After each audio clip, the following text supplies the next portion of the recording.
আলমগীর সেই বৈঠক শেষে জানিয়েছেন জাতীয় নির্বাচনের আগে কোনো নির্বাচন হবে না এবং তারা বলেছেন যে অন্তর্বর্তী সরকার থেকে তাদেরকে বলা হয়েছে এই ডিসেম্বরের মধ্যে হতে পারে একটি জাতীয় নির্বাচন আমরা দেখতে পারি।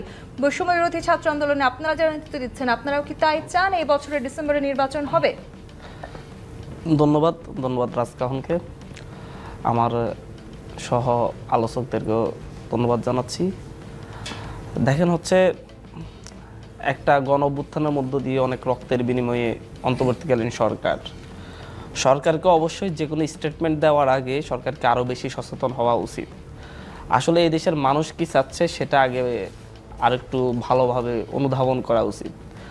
আপনার যদি অভ্যুত্থান পরবর্তী সময়ে যদি মৌলিক সংস্কার ছাড়া যদি কোনো নির্বাচন দেওয়া হয় তাহলে সেটা হবে অভ্যুত্থানের সাথে সবচেয়ে বড় প্রতারণা।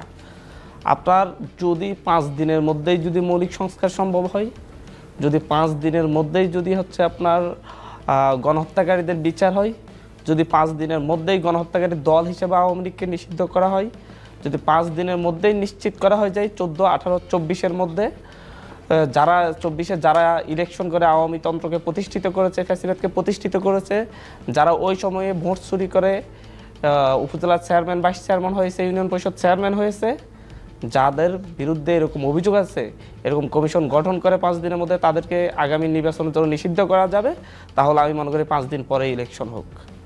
সরকারকে আগে বলতে হবে পরে ইলেকশন দিতে পারে, সেটা 5 মাস পরেও দিতে পারে, কিন্তু কোনো একটি রাজনৈতিক দলের চাপে যারা শুধু নির্বাচনই চাই, তারা জাতীয় সংসদ নির্বাচন গত 10 বছর ধরে, গত 15 বছর ধরে যেভাবে আপনার নির্বাচন ব্যবস্থাকে ধ্বংস করে দেওয়া হয়েছে, হঠাৎ করে 1 বছরের মাথায় যে সরাসরি জাতীয় সংসদ নির্বাচনে গেলে আমার তো মনে হয় যে সেই সংসদে কারচুপির আশা করতে পারছে না। আমার বিশ্বাস হয় না তারা নির্বাচনের সময় কেন্দ্র দখল থেকে করা থেকে তার তৃণমূলকে কন্ট্রোল করতে পারবে। আমার মনে হয় এটার জন্য একটা পাইলট প্রকল্প হিসাবে আগে স্থানীয় সরকার নির্বাচন হওয়া জরুরি। স্থানীয় সরকার নির্বাচনের মধ্য দিয়েই দেখা যাবে আসলে সরকার এবং নির্বাচন কমিশন কতটা কেন্দ্র দখল, ভোট কারচুপি থেকে কেন্দ্রগুলোকে মুক্ত রাখতে পারে। এর মাধ্যমেই জাতীয় নির্বাচন একটা প্রস্তুতি সেরে যাবে। আমরা কোনো প্রস্তুতি ছাড়া হঠাৎ করে যদি জাতীয় সংসদ নির্বাচন হয়ে যায়, প্রতিটি জায়গায় যেভাবে দখলবাজি থেকে এদের থেকে মুক্ত করতে পারছে না, যেভাবে চাঁদাবাজি থেকে বিভিন্ন জায়গায় মুক্ত হচ্ছে না, সেখানে তো আমরা দেখতে পাচ্ছি প্রশাসনের ব্যর্থতা। প্রশাসন যে সফল হবে, প্রশাসন যেই দলই করুক, আমরা তো বেশিরভাগ ক্ষেত্রে 95 কেন্দ্র তো তারা যেভাবে বাসে, ঘাটে, আপনার বিভিন্ন স্টেশনে তারা যেভাবে প্রভাব বিস্তার করছে, সেই প্রভাব যে কেন্দ্রগুলোতে, ভোট কেন্দ্রগুলোতে বিস্তার করবে না এর তো কোনো নিশ্চয়তা নেই। তারা যদি তখন বিস্তার করতে যায় তাহলে তো এই প্রশাসন তো তাদেরকে থেকে তো এই কেন্দ্রগুলোতে প্রভাব বিস্তার থেকে মুক্ত রাখতে পারবে না। তার আগে একটি পাইলট প্রকল্প হিসাবে জনগণের মধ্যে সে আস্থা এবং বিশ্বাস আনতে হবে যে এই সরকার এবং এই নির্বাচন কমিশন, এই আইন শৃঙ্খলা বাহিনীর মাধ্যমেই জাতীয় সংসদ নির্বাচন সুষ্ঠু হওয়া সম্ভব। তাদের অধিকাংশই ফ্যাসিস্ট আওয়ামী লীগের, তাদের 95%ই ফ্যাসিস্ট আওয়ামী লীগের, সুতরাং তারাও প্রভাব বিস্তার করতে পারে। আমরা মনে করি তাদেরকে, সেই বোর্ড মেম্বার চেয়ারম্যানদেরকে ক্ষমতাচ্যুত করে নতুন যারা আসবে, নতুন প্রভাবশালীদেরকে আনতে হবে, যারা জনগণের ভোটে নির্বাচিত হবে, যারা জনগণের মতামতকে প্রাধান্য দিবে। তারপর গিয়ে এলাকা ভিত্তিক, আপনি এখান থেকে ঢাকায় বসে যতটা সহজ মনে হয় সংসদ নির্বাচন, কিন্তু গ্রামে গেলে বোঝা যায় সেটা ততটাই কঠিন। আব্দুল হান্নান মাসুদ যে কথাটি বলছিলেন নির্বাচনী ভাবনার, তার মানে কি আসলে জাতীয় নির্বাচনের আগে অন্য কোনো নির্বাচন চাইছে না বড় একটি রাজনৈতিক দল? বৈষম্য বিরোধী ছাত্র আন্দোলন তারা বলছে যে সবার আগে আসলে সেই ধরনের স্থানীয় সরকার নির্বাচন প্রয়োজন। এই দ্বিমত চলতে থাকলে আগামী ডিসেম্বরে আমি যে কথাটি বলতে চাই যে টেলিভিশন, ইউটিউবে যদি যান, জাতীয় নির্বাচনের আগে লোকাল ইলেকশন অনেকগুলো কারণে দেয়া যেতে পারে, এই অবস্থানটা প্রথম দিকে আমি ব্যক্ত করেছিলাম। আমার অবজারভেশনটা ছিল যে প্রথমত আমরা বলছি যে একটা নতুন রাজনৈতিক বন্দোবস্ত, তো দীর্ঘদিন ধরে আমাদের দেশের যে রাজনৈতিক সংস্কৃতি, ক্ষমতায় থেকে লোকাল ইলেকশন দেওয়ার ফলে ক্ষমতাসীন দলের একটা প্রভাব লিখিত অলিখিত থাকে, প্রশাসনের একটা সফট কর্নার যে দলীয় প্রার্থীদেরকে জিতিয়ে দেওয়ার ক্ষেত্রে, এবং যেখানে দলীয় প্রতীকে লোকাল ইলেকশনটা ছিল, সেই ক্ষেত্রে আমরা বলেছিলাম যে প্রতীক ছাড়া লোকাল ইলেকশন হলে এইখানে সাধারণ মানুষের মধ্যে এই ইতিবাচক রাজনীতিতে অংশগ্রহণের প্রবণতা বাড়বে, নতুন নেতৃত্ব সৃষ্টি হবে, যেটা আমাদের এই পরিবর্তিত পরিস্থিতির জন্য একটা ভালো এক্সাম্পল হতে পারে।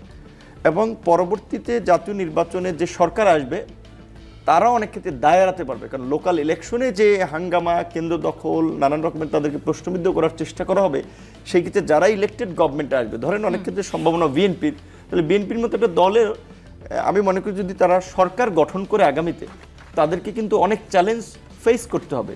এই যে পতিত স্বৈরাচার আওয়ামী লীগ আমরা যতই বলি দিল্লি হিল্লি গিয়ে বসে রয়েছে, এইখানে কিন্তু তাদের এজেন্টরা এখন পর্যন্ত, আপনি মিলিটারি বলেন, পুলিশ বলেন, সচিবালয় বলেন, জার্নালিস্ট কমিউনিটি বলেন, সব জায়গায় আছে, গাপটি মেরে আছে। তো তারা কি করবে? তারা ইস্যু খুঁজবে। সো যখন ধরেন একটা ক্ষমতাসীন একটা দল ক্ষমতায় থাকবে, তখন দ্রব্যমূল্য নিয়ে কখনো জনগণ রাস্তায় নামবে, দাবি দেওয়া নিয়ে বিভিন্ন গ্রুপ রাস্তায় নামবে, শ্রমিকরা রাস্তায় নামবে, ওইখানে কিন্তু সবাই ফুয়েল দেবে এবং একটা ইলেকটেড গভর্নমেন্ট হলেও তাকে আনস্টেবল করার জন্য নানান রকমের পরিকল্পনা, একটা অস্থিরতা তৈরি করেই রাখতে চাবে। সেই ক্ষেত্রে এই গভর্নমেন্ট যারা ইলেকটেড হবে, প্রথমত তাকে একটা ইনক্লুসিভ গভর্নমেন্ট হতে হবে সবাইকে নিয়ে, না হলে সে স্ট্যাবিলিটি রাখতে পারবে না। দ্বিতীয়ত সে যত বিতর্ক এবং সমালোচনার ঊর্ধ্বে থাকতে পারে। লোকাল ইলেকশন দলীয় সরকার অধীনে দিতে গেলে নানান রকমের সংঘাত, সহিংসতা, কেন্দ্র দখল, লাশ পড়া, এগুলো বাংলাদেশের 50 বছর ইতিহাস হয়েছে, আগামীতেও হবে। কিন্তু আমরা এটা কমিয়ে আনতে চাই বা নির্মূল করতে চাই।